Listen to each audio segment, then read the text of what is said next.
We've both had our jabs, so it's okay to hold each other, right? But what I need to tell you, I met this gentleman over the telephone about 6 weeks ago. And each time I spoke to him, I ended up crying. Every time he made me cry. I'll tell you why. Because he was, during the Liberation War, he'll share his story and you'll understand why I cried. I want you to hear his story. Imran bhai, thank you for coming. Please say a few words about your experiences. Thank you. Assalamu alaikum. I'm Imran Chowdhury. I was born and brought up in Bangladesh.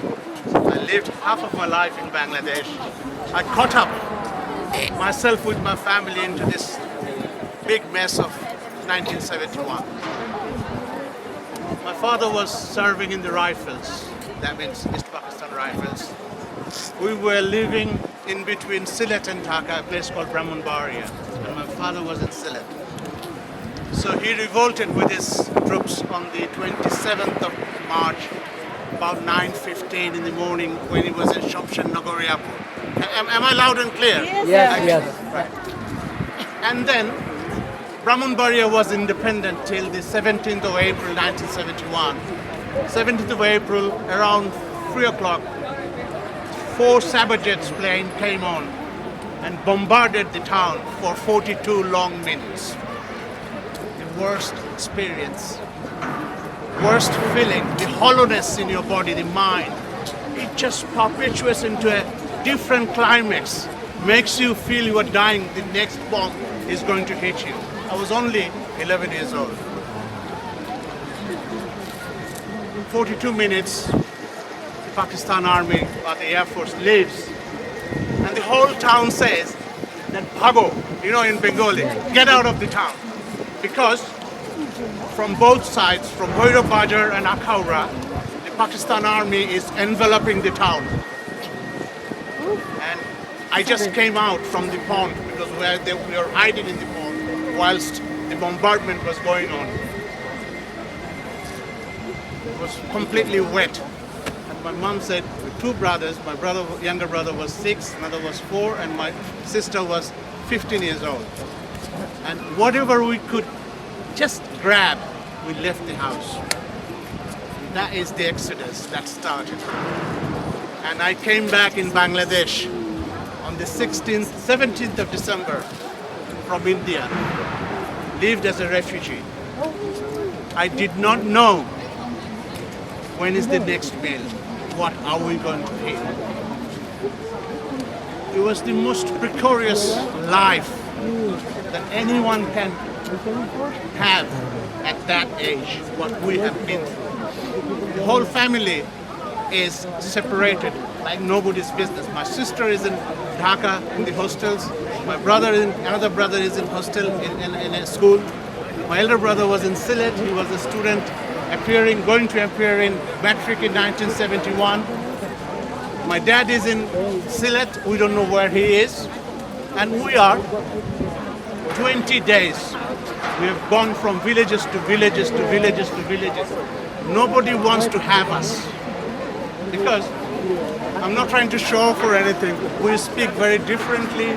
My mom was a graduate in 1954. She had a grade 1 government job. And we were just sticking like a sore thumb in the village. And everybody became very skeptical. They said, look guys, we can't have you in this village because these dalals and the collaborators and those people who joined the Pakistan Army, they would come and burn the houses, kill the people, so you better leave. We had no choice to go to India. Now, just bear in mind, this is something the generations and the people who were born and brought up in this country from the Bangladeshi diaspora ought to know this. When we were growing up in East Pakistan, I was growing up with Biharis, Punjabis, Pathans, and Baluchis. There was always hatred. There was always a precarious sense of racism. They never ever liked us.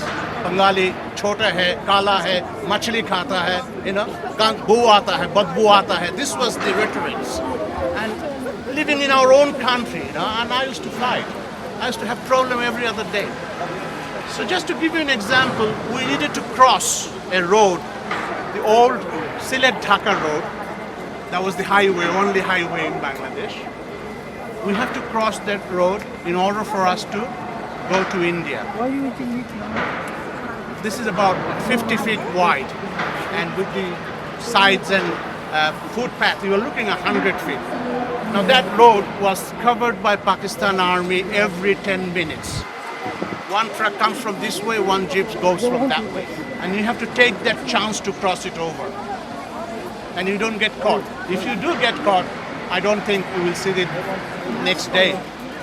So every time people were trying to cross that road, Pakistan armies were grabbing our women, girls, taking them away, torturing them, raping them, and all of that. So what we made is, my sister who was 15 years old, we put some charcoals in her face, gave her the most torn shari so that she looks more unpalatable, most unattractive. We crossed the road and we went to India. The life, we had a fantastic life in East Pakistan. Never had any poverty. Never, I mean, both my parents were working, so we were quite affluent in that way. Living in a 12 by 12 shanty, one room, 5 of us. I was 11 years old. I was the only male in the house. I was to stand for a ration queue all day. And by the time I reached, Bengali people can be very cantankerous, very unfriendly. Push me, shove me, put me right at the back of the queue. And by the time I reached, there was no food. Many a night. Trust me, I'm just telling this. I don't have to lie, I don't have to tell you this, but I always try and say people that listen to the story of Bangladesh Liberation War. If you do not listen to this story, singing this song and giving these slogans, I'm not going to make you understand the problem, the phases of life, and the journey that we had in order for our future generations to say, I come from Bangladesh. It was us. The refugees were the biggest ambassadors for the rest of the world to wake up. United Nations, we are not interested. China was not interested. Now they want to be our best friend. America, Kissinger, every day he was giving all sorts of bad vibes. We had to fight. Now, Muslim Pakistanis, Punjabi army is killing us, saying Allahu Akbar. And I, Muslim Bengali, was saying, La ilaha illallah anta subhanaka inni kuntu minaz zalimin. And I wondered myself, who is God going to listen? Who is God going to give his blessings to? Is the Pakistani army or me? Maybe he has given it to me. That's why I'm standing here. Now, you end up in the shores of India with a lot of trepidation, a lot of reservation, because from the 1965 war, there was an enormous animosity with India. We used to hate each other. So we end up in India.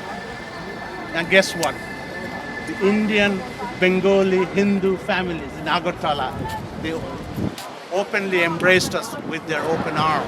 Gave us food, gave us shelter, gave us clothing, gave us quilts, everything. So I just thought, this is my recollection of it.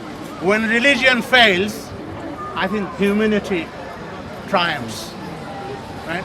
So I don't want to prolong it. In the midst of all of this, my brother one day came back from Sylhet. He had a journey and a half. I don't know how he made it. He joined us in the month of June. We still live in the refugee camp. And one day my brother and myself, we were eating, and he was my best friend. He was a few years older than me.